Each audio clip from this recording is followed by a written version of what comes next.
yellow महानगरपालिका पर्यटक यात्रा लक्षित याना विद्युतीय बस सञ्चालन गरेको जुगुदु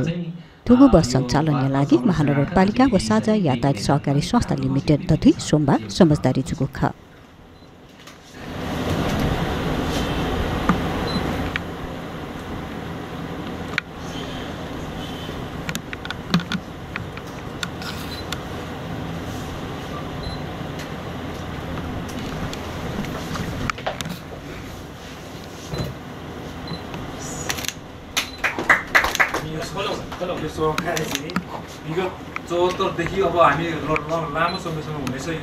महानगरपालिका प्रमुख चिरीबाबु महर्जन साझा यातायात या निमित्त प्रमुख कार्यकारी अधिकृत महेन्द्र राज पाण्डे यात सोंगु करट तकाय चेक लहला नदीको ख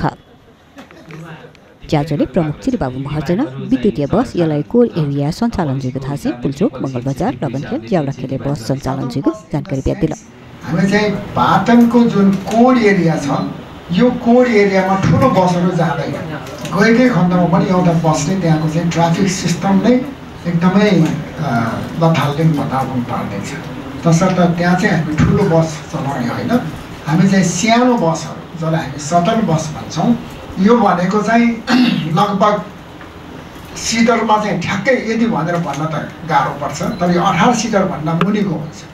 12 देखि अथवा 14 देखि 18 सिटर सम्मको हुन्छ र यसको काम भनेको के त भने हामीले सम्भवतः हामी पाटन ढोका अथवा यो पुलचोकबाट नै हामीले सुरु गरेर पाटनको चाहिँ कोड एरियामा हामी यो चलाउँछौं लगनखेल जाउलखेल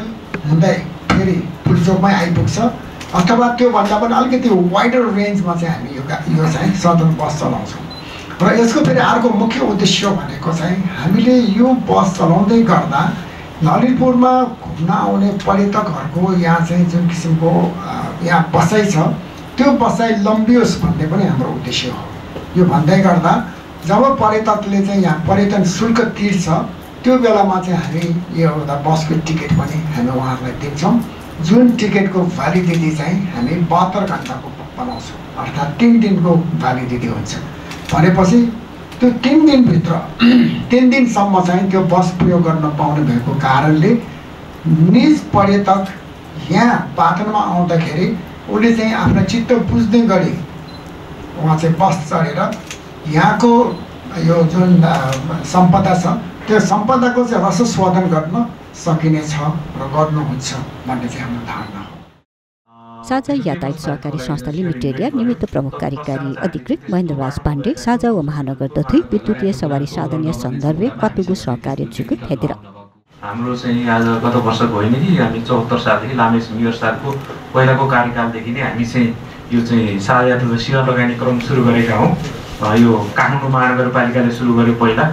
15 करोड प्लसको शेयरबाट चाहिँ हामी डिजेल बस किन्यौं त्यो डिजेल बस सँगसँगै सहकारीको चाहिँ सुरुवात मेयर साहबबाट हामी आफ्नै प्राङ्गणमा एकै ठाउँमा चाहिँ भएको साझा यातायातबाट हामी किन नगर्ने हाम्रो हैसियत अनुसार सुरु गर्छौं भन्नुभयो मेयर साहबको एजिममा पनि पटक पटक प्रतिबद्धता अनुसार चाहिँ प्रत्येक चाहिँ वर्ष यसलाई बढाउँदै लान्छौं भन्ने क्रममा चाहिँ यो चाहिँ सुरु भयो 74 सालदेखि नै हामी कन्टिन्यू रूपमा यो शेयर साझामा शेयर लगानी गर्ने र अब सार्वजनिक यातायात प्रवर्धन गर्ने क्रममा चाहिँ यो सुरु भयो सहकारीको सुरु भयो र पछिल्लो चरणमा नेपाल सरकारले साझा यातायातमा विद्युतीय बस खरिदको लागि चाहिँ शेयर इन्भेस्ट गर्यो तत्पश्चात चाहिँ हामी चाहिँ त्यस्तो बाटोमा गएका थियौं सँगसँगै ललितपुर महानगरपालिकाबाट मेयर साहबले पनि अब हामी किन त्यसमा अझ हामीले चाहिँ हातेमालो नगर्ने भित्री शहरमा पनि यसलाई जानलाई चाहिँ विद्युतीय साझा मार्फतै विद्युतीय सवारीबाट सेवा दिन सकिन्छ कि भन्ने क्रममा चाहिँ हामी सहमति गरेर यहाँबाट शेयर लगानी पनि भएको त्यो क्रममा चाहिँ हामीले टेन्डर पनि निकाल्यो विविध कारणले चाहिँ गर्दाखेरि त्यो चाहिँ अब त्यो टाइममा डेलिभरी हुन सकेन त्यसलाई ब्ल्याक लिस्टमा राख्ने सिचुएसन पनि आयो र हामी फेरि अहिले नयाँ किसिमले जाँदैछौँ र यहाँको मेकानिकल इन्जिनियर लगायत साझाको टिमले नयाँ ढङ्गले हाम्रो आवश्यकता अनुसार हामी पक्कै पनि यो चाहिँ एग्रिमेन्ट सहमतिलाई कार्यान्वयनको क्रममा छौँ र हामी हिजो पनि